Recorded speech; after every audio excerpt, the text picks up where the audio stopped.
제98회 왕상은 한군을 쫓다가 죽고 공명은 진창을 엄습하여 이기다.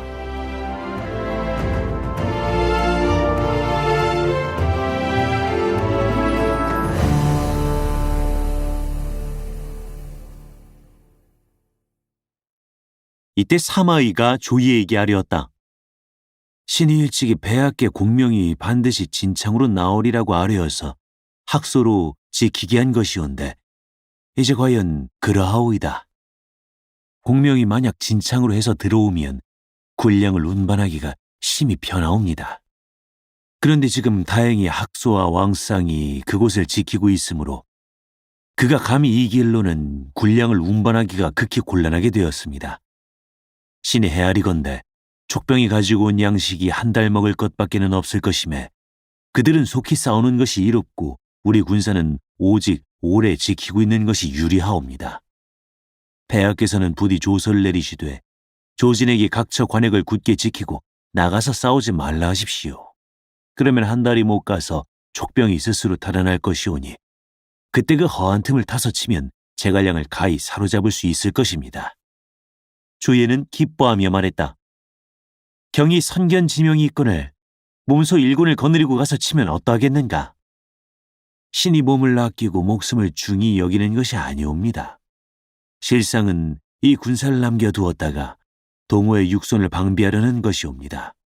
손건이 오래지 않아 제호를 참칭할 것이온바 만일 제호를 일컫게 되면 폐하께서 정벌하실 것을 두려워하여 그는 반드시 먼저 경계를 범해 들어올 것입니다.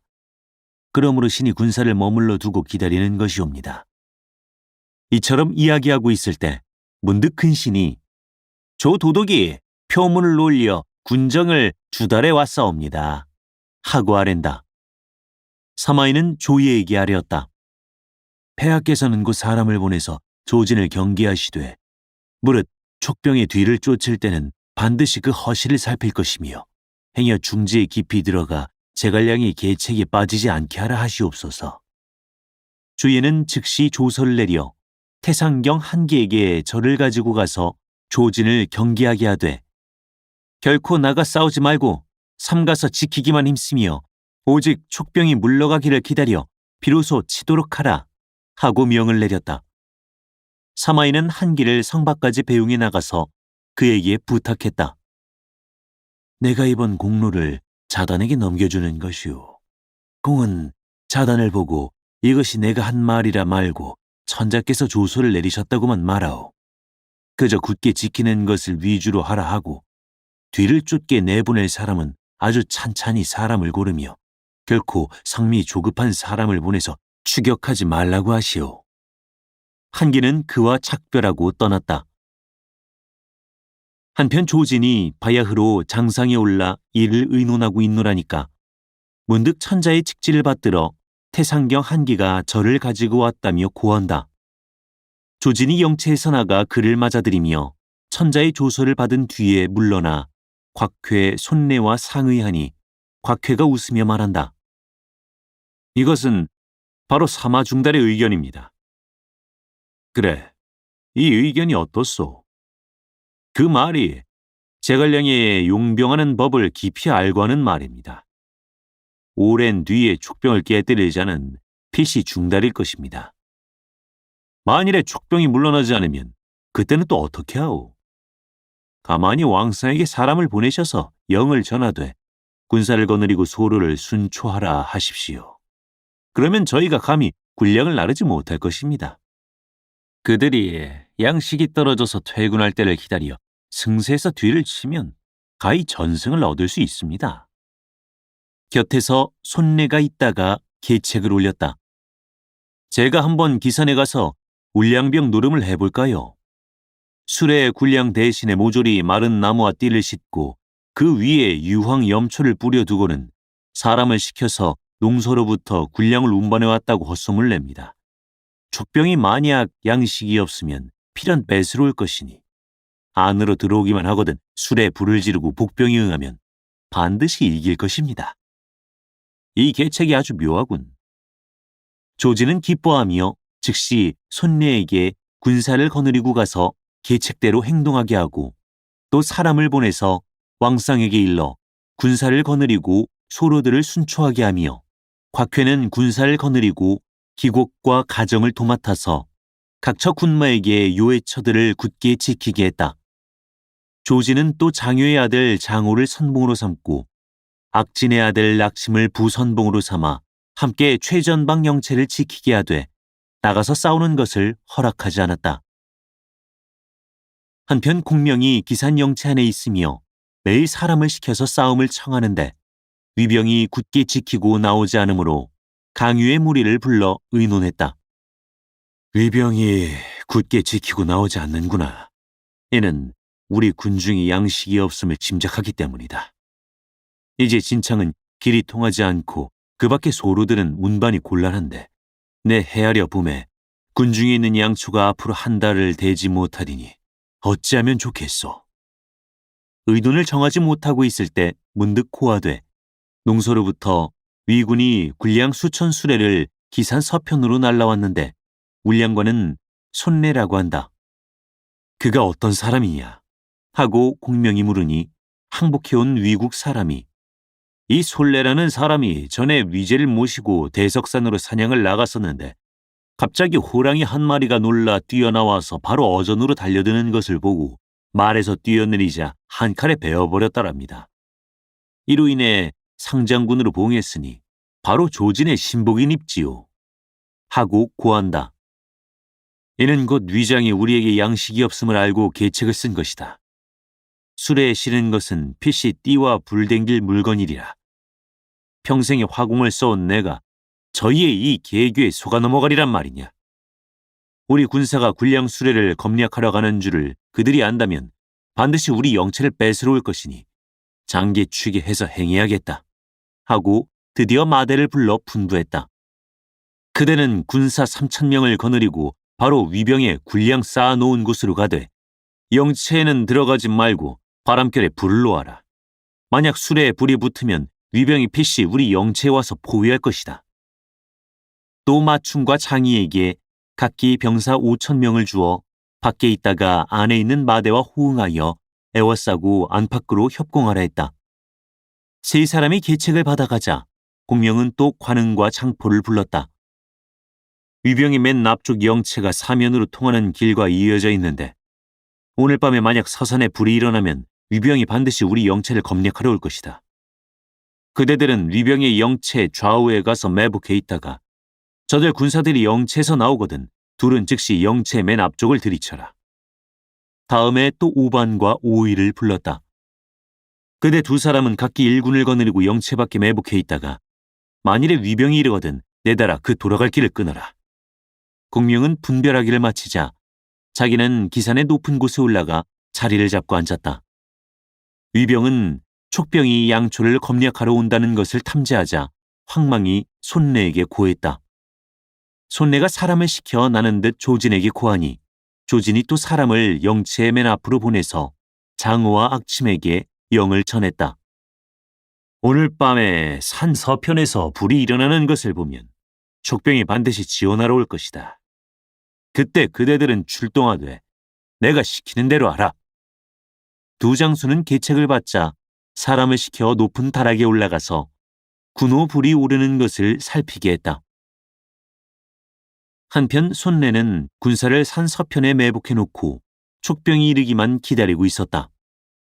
이날 밤 이경에 마대가 군사 3,000명을 거느리고 오는데 사람은 모두 한매를 물고 말에게는 모조리 재갈을 물려 바로 산 서편에 이르렀다. 보니 허다한 수레가 중중 첩첩하게 둘러있어 영체를 이루고 수레에는 거짓 청기들을 꽂아 놓았는데 때마침 서남풍이 일어났다. 마대가 곧 군사를 시켜 영체 남쪽에 가서 불을 놓았더니 순식간에 수레에 모조리 불이 붙어 화광이 충천한다. 손내는 촉병이 위병 영체 안에 들어와서 군호로 불을 놓은 줄만 여겨 급히 군사를 거느리고 일제히 덮쳐들었다. 그러자 이때 배후에서 북소리와 각적 소리가 천지를 진동하며 병사가 양쪽으로 지쳐 들어오니 바로 마충과 장의였는데 위군을 한가운데 넣고 포위한다. 손내가 소스라치게 놀라는 판에 또 위군들 속에서 함성이 일어나며 화광을 쫓아 일표군이 지쳐나오니 이는 바로 마대다. 안팎으로 협공을 받아서 위병은 크게 패했다. 바람은 급하고 불길은 맹렬하다. 군사들이 저마다 살 길을 찾아 어지러이 도망치는데 죽는 자가 무수하다. 손내는 상처를 입은 군사들을 이끌고 불바다를 뚫고 달아났다. 이때 장호는 영체 안에서 화광을 바라보자 채문을 크게 열고 악침과 더불어 군사를 모조리 데리고서 촉병의 영체로 달려갔다. 그러나 막상 들어가 보니 영체 안에 사람이라고는 단 한 명도 없다. 급히 군사를 수습해 돌아가려는데 오반과 오이의 양로병이 지쳐나와서 돌아갈 길을 끊는다. 장호와 악침 두 장수는 급히 포위를 뚫고 말을 달려 본체를 바라고 돌아왔다. 그러나 토성 위에서 화살이 빗발치듯 했다. 이미 영체는 관흥과 창포에게 점령당한 것이다. 위병은 여지없이 패해서 모두 조진의 영체를 바라고 달렸다. 그들이 막 영체 안으로 들어가려 할 때 문득 패잔병 한 떼가 나는 듯이 달려들어왔다. 보니 바로 손내라. 함께 영체 안으로 들어가서 조진을 보고 각기 계책에 속은 일을 이야기하니 조진은 듣고서 오직 영체를 굳게 지키며 다시는 나가서 싸우려 하지 않았다. 촉병이 이기고 돌아가서 공명을 보니 공명은 곧 사람을 보내서 비밀히 위원에게 계책을 주고 일변 영을 전해서 영체를 빼어 일제히 떠나게 했다. 양의가 이상히 생각해 이번에 크게 이겨 위병의 얘기를 다 꺾어놓은 터에 어인 연고로 도리어 군사를 거두려 하십니까? 하고 물으니 공명은 말했다. 우리 군사가 양식이 없어서 급히 싸워야만 이로운데 이제 저들이 굳게 지키고 나오지 않으니 이것이 불리하오. 저들이 비록 한 번 싸움에 패했지만 중원에서 반드시 구원군이 올 것이오. 만약에 경기로서 우리 양도를 끊으면 그때는 돌아가고 싶어도 못 가게 돼요. 그래서 이번에 위병이 갓 패해서 우리 촉병을 무서워하는 때를 타서 곧 출기불의로 퇴군하자는 것인데 다만 근심되는 바는 위원의 일군이 진창도 어귀에서 왕상과 대치하고 있어 쉽게 벗어날 수 없게 된 일이오. 그래서 내가 사람을 시켜서 위원에게 밀개를 주어 왕상을 베어 위병에게 감히 우리의 뒤를 쫓지 못하게 하도록 했소. 이제 후대부터 먼저 떠나게 해야 하오. 이날 밤에 공명이 다만 금고수를 영체 안에 남겨두어 시각을 알리게 하고 하룻밤 사이에 전군을 모조리 물러가게 하니 뒤에는 오직 빈 영체만이 덩그렇게 남아있을 뿐이다. 한편 조지는 영체 안에서 번민 중이 있었는데 문득 호화돼 좌장군 장압이 군사를 거느리고 당도했다 한다. 장압이 말에서 내려 장중으로 들어오자 조진을 보고 말했다. 성질을 받들고서 특히 대진의 정황을 알려고 왔습니다. 올 때 중달을 만나 보셨소. 중달 말씀이 우리 군사가 이기면 촉병은 반드시 곧 물러가려 하지 않을 것이다라고 하시더군요. 이제 우리 군사가 싸움에 패를 보았는데 도독께서는 그 뒤 촉병의 소식을 조탐해 보셨습니까? 아직 못했소. 조지는 그제야 사람을 보내서 알아보게 했는데 과연 영체는 비어있어 다만 전기 수십 개만 꽂혀 있을 뿐이요. 군사들이 물러간 지 이미 이틀이나 되었다. 조지는 후회하기를 마지 않았다. 한편 위원은 공명의 밀개를 받고 그날 밤 이경의 영체를 빼어 급히 한중을 바라고 떠났다. 어느 틈에 이것을 세적이 탐지해 왕상에게 고하자 왕상은 군사를 휘몰아 힘을 다해서 촉병의 뒤를 쫓았다. 20여리나 줄기차게 쫓아가서 저 앞에 위원의 기호가 보이자 왕상은 큰 소리로 위원은 도망하지 마라! 하고 외쳤다. 그러나 촉병들은 뒤도 돌아보지 않았다. 왕상이 더욱 말을 급히 돌아 쫓아가는데 문득 등 뒤에서 수와 군사가 외친다. 성박 영체 안에서 불이 일어나니 적의 간계에 빠진 듯합니다.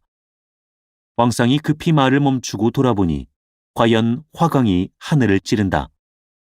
왕상은 황망이 퇴굴령을 놓아서 군사를 돌려세워 영체로 돌아가는데 산언덕 왼편에 이르자 후련 수림 속에서 한 장수가 풍우같이 말을 몰아나오며 위연이 얘 있다 하고 병력같이 호통친다. 소스라치게 놀란 왕상은 미처 손도 돌려볼 사이 없이 위연의 칼에 찍혀 말 아래 떨어졌다. 수하위병들은 적의 매복에 걸리지 않을까 두려워 사면으로 흩어져 모두 도망쳤다. 사실 위연 수하에는 단지 30기가 있었을 뿐이었다. 위연은 그들을 거느리고 천천히 말을 달려서 한중을 바라고 돌아갔다. 후세 사람이 칭찬해서 지은 시가 있다. 공명의 묘한 계책 손빈과 방연도 못 미치리. 희성처럼 나타나서 촉을 비추어 주네. 진퇴 행병을 귀신이면 짐작하리야. 진창도 어귀에서 왕상을 배도다. 원래 공명의 밀계를 받은 위원이 먼저 30기를 남겨 왕상이 영체 가까이에 깔아두고 오직 왕상이 군사를 거느리고 촉병의 뒤를 쫓기를 기다려 그의 영체 안에 불을 놓고는 그가 되돌아올 때 출기불리로 뛰어나와 한 칼에 왕상을 벤 것이다. 위원은 군사를 거느리고 한중으로 돌아가서 공명을 보고 인마를 넘겨주었다. 공명은 성대한 연석을 배설하고 장조를 위로했는데 이 이야기는 더 하지 않기로 한다. 한편 장압은 촉병의 뒤를 쫓았으나 이미 멀리 가버린 뒤라 허탕을 치고 영체로 돌아왔는데 문득 진창성의 학소가 사람을 보내서 왕상이 촉병을 쫓다가 위원의 손에 죽었다고 고하러 왔다. 이 소식을 듣고 조지는 슬퍼하기를 마지 않으며 이로 인해 심화 끝에 병이 되어 마침내 곽회 장압에게 명해서 장안의 여러 요소를 지키게 하고 자기는 낙양으로 돌아갔다. 한편 오왕 손권이 조회를 열고 있노라니까 세작이 들어와 고하되 초기 제갈 승상이 2차례 출병하였사온데 위도독 조진이 패해서 군사를 잃고 장수가 죽었다고 하옵니다. 라고 한다. 이에 여러 신하가 모두 오왕을 보고 군사를 일으켜 위를 치고 중원을 도모하라고 권한다. 그러나 손권이 정하지 못하고 있는데 장소가 나서서 아뢰었다. 근자이 듣자오매 무창 동쪽 산에 봉황이 날아들며 대강 가운데서 황룡이 여러 차례 나타났다고 하옵니다. 주공의 성덕은 당화 짝하실만하고 영명하심은 문왕과 무왕에게 비기시리니 황제 위에 오르신 연후에 군사를 일으키시는 것이 어떨까 하옵니다. 여러 신하가 모두 그 말에 자포의 말씀이 심히 옳습니다 하고 찬동한다. 손권이 이를 윤중해서 드디어 여름 4월 병인일로 날을 정하고 무창남교에 단을 쌓았다. 그날이 되자 신하들은 손권을 단상으로 청에 올려 황제 위에 오르게 하고 황무 8년을 고쳐서 황룡 원년으로 하며 부친 손견에게 시호를 바쳐 무열 황제라 하고 모친 오씨를 무열 황후라 하고 형 손책을 장사환왕이라 하며 아들 손등을 세워서 황태자로 봉하고 제갈근의 장자 제갈각을 태자 좌보로 삼으며 장소의 차자 장유를 태자 우필로 삼았다. 제갈각의 차는 원손이니 신장이 칠척이요 극히 총명하며 응대를 잘해서 손권이 심히 사랑했다. 그의 나이 6세 때 나라 잔치가 있어서 제갈각이 부친을 따라가 자리에 앉았는데 손권이 제갈근의 얼굴이 긴 것을 놀리느라 사람을 시켜서 나귀 한 피를 끌어오게 해 분필로 그 얼굴에 제갈 차유라 써놓으니 사람들이 모두 크게 웃었다. 이때 제갈각이 쪼르르 앞으로 뛰어나가자 분필을 집어들고 그 아래에 글자 2자를 보태서 제갈 자유 지리여, 즉 제갈 자유의 낙이라고 써놓았다. 만주한 사람들이 누구라 할 것 없이 혀를 내두르지 않는 이가 없었다. 손권은 대단히 기특하게 생각해서 드디어 그 나귀를 그에게 상으로 주었다. 또 한 번은 관료들을 모아놓고 크게 잔치를 하는데 손권이 제갈각에게 명해서 잔을 돌리게 했다. 제갈각이 잔을 차례로 돌려서 장소 앞에 이르렀는데 장소가 잔을 받으려 아니하며 이렇게 강다짐으로 권하는 건 노인을 존대하는 예가 아니니라 하는 것이다. 손권이 이것을 보고 제갈각에게 억지로라도 자포에게 술을 권해서 자시게 하여라 하므로 제갈각은 장소에게 이렇게 말했다. 옛날에 강태공은 나이 90세의 대장이 되어 삼군을 거느리면서도 일찍이 늙었다는 말을 한 일이 없습니다. 그런데 오늘 출전에는 선생님을 남의 뒤에 계시게 하고 약주를 자심에는 선생님을 남의 앞에 매십니다. 그런데도 어찌하여 노인을 존대하지 않는다고 말씀하십니까? 장소는 그만 대답할 말이 없어서 잔을 받아서 마실 수밖에 없었는데 이로 인하여 손권이 그를 더욱 사랑하는 까닭에 이번에 태자 좌보로 삼은 것이요. 또 장소는 오왕을 보조하며 그 지위가 삼공의 위에 있는 까닭에 그 아들 장휴를 태자 우필로 삼은 것이다. 손권은 또 고흥을 승상으로 삼고 육손을 상장군에 봉해서 태자를 보조하여 무창을 지키게 했다. 손권이 다시 건업으로 돌아가서 여러 신하를 모아놓고 위를 칠 계책을 같이 의논하는데 장소가 아뢰었다. 폐하께서 보위에 오르신 지 얼마 안 되시는 터에 아직은 군사를 동하지 마시고 오직 문학을 닦으며 무사는 중지하고 학교를 증설해서 민심을 안정시키고 사신을 서천으로 들여보내셔서 촉과 더불어 동맹하며 함께 천하를 나누고 서서히 도모하심이 옳을까 하옵니다. 손권은 그의 말을 좇아서 사신에게 밤도와 서천으로 들어가게 했다. 동호 사신이 후주에게 아련하고 그 일을 자세히 상주하니 후주는 듣고 나자 여러 신하와 상의했다. 여러 사람이 다들 손권이 참남하니 그와 동맹을 끊는 것이 좋겠다고 말하는데 장환이 사람을 보내셔서 승상에게 하문하심이 좋을 줄로 아옵니다 하고 아뢰어서 후주는 그 사자를 한중으로 보내 공명에게 물었다. 공명은 그를 올려 사신을 보내시되 예물을 가지고 동호로 들어가서 할애하게 하시며 손권에게 청하여 육손에게 군사를 일으켜 위를 치도록 하옵소서. 동호에서 군사를 일으키면 위가 반드시 사마의를 시켜 막도록 할 것입니다. 의가 만약 남으로 내려가 동호를 막으면 신이 다시 기산을 나가서 장안을 도모할 수 있사옵니다 하고 아뢰었다. 후주는 공명의 말을 따라 태위 진진으로 명마, 옥대, 금주, 보배를 가지고 동호로 가서 할애하게 했다. 진진이 동호에 이르러 손권을 보고 국서를 올리니 손권은 크게 기뻐하며 연석을 배설해서 대접한 다음에 촉으로 돌려보냈다. 그 후에 손권이 육손을 불러들여 군사를 일으켜 위를 치기로 서촉과 약속한 일을 이야기했다. 육손은 이는 바로 공명이 사마이를 두려워해서 낸 꾀입니다. 그러나 우리가 이미 저들과 동맹했으니 부득불 따라야 하오리다. 이제 짐짓 기병하는 기세를 보여 멀리 서촉과 호응하고 공명에게 위를 치게 해서 위의 형세가 위급하기를 기다려 우리가 그 틈에 중언을 취하는 것이 좋을 줄로 아옵니다. 하고 즉시 영을 내려 형, 양, 각 처에서 모두 군사 훈련을 하며 나를 가려서 기병하게 했다. 한편 진진은 한중으로 돌아가서 이 일을 공명에게 고했다. 그러나 공명은 오히려 진창으로 경솔이 나갈 수 없음을 근심해서 우선 사람을 보내서 초탐하게 했다. 그러자 돌아와 고하는데 진창성 중에 학소가 병이 중에 누워있답니다 라고 한다. 공명은 듣고 이제는 대사를 이루게 되었다 하고 위원과 강유를 불러 명했다. 그대들은 병사 5,000명을 거느리고 밤도와 진창성 아래로 달려가되 성내에 불이 일어나는 것을 보거든 힘을 합해서 성을 치도록 하오. 두 사람이 영문을 몰라서 물었다. 어느 날 떠나렵니까? 사흘 안에 모든 준비를 끝내되 내게 하직하러 오지 말고 준비되는 대로 떠나오. 두 사람이 영을 받고 나가자 공명은 또 관흥, 장포를 불러들여 귀에 입을 대고 이리이리 하라 하고 소곤소곤 말을 일렀다. 두 사람은 각각 밀계를 받아갔다.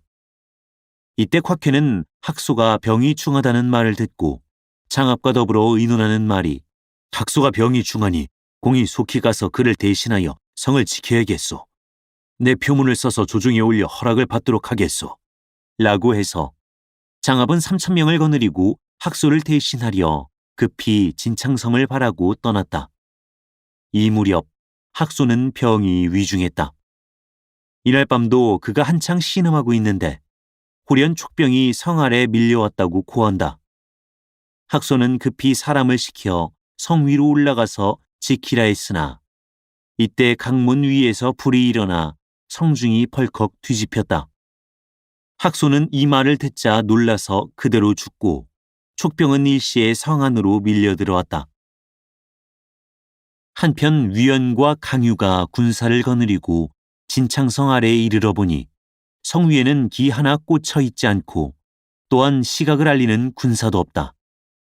두 사람은 의아해서 감히 성을 못 치고 있는데 갑자기 성 위에서 후포 소리가 한 번 크게 울리더니 사면에 기치가 일제히 서며 한 사람이 머리에 관건을 쓰고 손에 우선을 들고 몸에 학창의를 입고 성 위에 나서서 늦었구나, 못들 하였느냐 하고 큰 소리로 부른다. 위연과 강유가 쳐다보니 웬걸 공명이라. 황망이 말에서 내려 승상께서는 참으로 신출김을 하십니다 하고 땅에 엎드렸다. 공명은 그들을 성 안으로 들어오게 하여 말했다. 학소가 병이 중하다는 소식을 탐지하자 내가 그대들더러 사흘 안으로 군사를 거느리고 성을 취하게 하라 이른 것은 곧 여러 사람의 마음을 진정시키자는 것이었소. 그래놓고 한편으로 관흥 장포를 시켜 점군한다 핑계하고 몰래 한중에서 나가게 했소. 나도 그 중에 가만히 끼어 주야로 길을 갑절 걸어 바로 성 아래에 이르렀으니 이는 적들에게 미처 군사를 조발할 겨를을 주지 않기 위함이었소. 나는 앞서 성내에 들여보냈던 세작을 시켜 안에서 불을 놓고 소리를 질러 위병을 불안 속에 빠지게 했소. 군사가 주장이 없고 보면 스스로 어지러워지는 법이라. 그래 놓으면 성을 공략하기가 아주 쉬운 것이오. 병법에 이르는 출기 불위함이여 공기 무비하라라는 것이 바로 이걸 두고 한 말이오. 위연과 강유가 배복한다. 공명은 학소의 죽음을 가엾게 생각해서 그 처자에게 영구를 모시고 위로 돌아가 그 충성을 표하도록 해주었다. 공명은 다시 위연과 강유를 보고 분부했다. 그대들 두 사람은 이 길로 군사를 거느리고 가서 산관을 넘습하오. 관직이는 군사가 이른 것을 보면 필연 놀라서 달아날 것이오. 만약에 늦어져 위병이 성 안에 들고 보면 조련이 치기가 어려울 것이오. 위연과 강유는 영을 받고 즉시 군사를 거느려 곧장 산관으로 내달았다. 관을 지키고 있던 자들이 과연 모조리 달아난다. 두 사람이 관으로 들어가서 갑옷을 벗는데 멀리 관 밖에 티끌이 자욱하게 일어나며 위병이 달려온다. 두 사람은 서로 돌아보며 승상의 신사는 어떻게 알 길이 없구먼 하고 급히 올라가서 바라보았다. 오는 장수는 바로 위장 장압이었다. 두 사람은 곧 군사를 나누어서 각기 요회를 지켰다. 장압이 왔다가 촉병들이 요로를 지키고 있는 것을 보자 군사를 돌려서 돌아가는데 위연의 추격을 받아서 무수한 병사를 잃었다. 장압이 대패해서 돌아가자 위연은 군사를 거두어 관으로 올라와서 사람을 시켜 공명에게 첩보를 올렸다. 공명은 친히 군사를 이끌고 진창 야곡을 나가 건위를 취했다. 그 뒤로 촉병이 계속 끊이지 않고 나아간다. 후주가 또 대장 진식에게 명하여 싸움을 돕게 하니 공명은 대병을 몰아 다시 기산으로 나가 영체를 세운 다음에 여러 장수를 모아놓고 물었다. 내가 2차례 기산을 나왔으나 다 공을 이루지 못하고 돌아갔었다. 이제 또 이곳에 이르렀으니 생각건대 위병이 필시 전에 싸우던 곳을 의지해서 나와 더불어 싸우려 될 것이라. 그들은 내가 옹성과 미성 두 곳을 취하려 하지는 않을까를 의심해서 반드시 군사를 그곳에 두어 지키리라 짐작된다. 내 보건대 은평, 무도 두 고을이 우리 경계와 인접해 있으니 이 성들을 얻으면 또한 위병의 형세를 흩어놓을 수 있겠는데 네 감히 가서 취해보겠느냐? 제가 가고 싶습니다. 강유가 나서고 또 뒤를 이어 왕평이 저도 가고 싶소이다 하고 나선다. 공명은 크게 기뻐하며 강유에게 군사 10,000명을 거느리고 가서 무도를 취하게 하며 또 왕평에게 군사 10,000명을 거느리고 가서 은평을 취하게 했다. 두 사람은 군사를 거느리고 떠났다. 한편 창합이 장안으로 돌아가서 곽회와 손내를 보고 진창이 이미 함몰하고 학소가 이미 죽었으며 산관 또한 촉병의 손에 들어갔는데 이제 공명이 다시 기산으로 나와서 길을 나누어 진병한다고 말하니 곽회가 듣고 크게 놀라 그렇다면 기필코 옹성과 미성을 취하려 들 것이오 하고 장합을 남겨두어서 장안을 지키게 하고 손내에게 옹성을 보존하게 하며 곽회 자신은 군사를 거느리고 밤도와 미성을 가서 지키기로 하는데 한편으로 낙양에 표문을 올려서 형세가 잘못 급한 것을 고했다. 한편 위제 조예가 조회를 열고 있노라니까 근신이 진창성이 이미 함몰당하고 학소가 죽었으며 제갈량이 또 기산으로 나오고 산관 역시 촉병의 수중에 들어갔다 하옵니다. 하고 주상함으로 조이가 크게 놀라는데 이때 만충의 무리가 또 표문을 올려서 동호 손건이 제후를 참칭하며 촉과 더불어 동맹을 맺어 싸웁니다. 육손을 무창으로 보내 인마를 조련하며 영이 내리기만 기다리고 있어온데 오래지 않아 경계를 범해 들어올 형세이옵니다. 하고 위급함을 고한다. 조예는 두 곳 형세가 다 위급하다는 말을 듣자 어찌할 바를 몰랐다. 이때 조지는 병이 아직 낫지 않았으므로 조예는 곧 사마이를 불러서 상의했다. 사마이가 아랜다. 신이 어리석은 생각에는 필시 동호는 군사를 일으키지 않을 줄로 유량하옵니다. 경은 어떻게 그것을 하오? 공명은 항상 효정의 원수를 갚으려 생각하고 있으며 오를 삼키지 않으려는 게 아니옵니다. 다만 오를 치면 중원에서 그 허한 틈을 타 자기를 칠 것이 두려움으로 잠시 동호와 더불어 동맹을 맺고 있는 것이옵니다. 육손 또한 그 뜻을 알고 있는 까닭에 짐짓 군사를 일으키는 기세를 보여서 응할 뿐이지 실상은 앉아서 제갈량의 성패를 보자는 것이옵니다. 그러므로 폐하께서는 구태여 동호를 방비하실 것이 없사옵고 총만 방비하도록 하소서. 참으로 고견이로고 하고 조예는 사마이를 봉해서 대도독으로 삼아 농서 일대의 군마를 총독하게 하고 근신에게는 조진에게 가서 총병 장인을 가져오라 했다. 그러자 사마이는 신이 스스로 가서 받아오리이다 하고 천자를 하직하고 궁중에서 물러나왔다. 그는 그 길로 조진 부중에 이르러 사람을 들여보내서 전갈하게 한 다음에 안으로 들어갔다. 문병하기를 마치자 사마이는 한마디 물었다. 동호와 서촉이 손을 잡고 군사를 일으켜서 경기를 범해 들어오는데 이미 공명이 또 기산을 나와 영체를 세웠습니다. 명공께서는 이것을 아십니까? 조진이 놀라고 의아해하며 말했다. 집안 사람들이 내 병이 중함을 아는 까닭에 통 내게 알려주지 않소. 추상께서는 국가가 위급한데 어찌하여 중달을 도독에 봉해서 촉병을 물리치려 하지 않으시는 것이오. 이 사람이 재주가 없고 아는 것이 천단해서 그러한 중임을 감당하지 못합니다. 인을 가져다 중달에게 드려라. 조진이 좌우에게 분부하자 사마이는 다시 도독께서는 근심하지 마십시오. 이 사람은 적은 힘으로 돕기를 원할 뿐이지 감히 이 인은 받지 못하겠습니다. 하고 사양했다.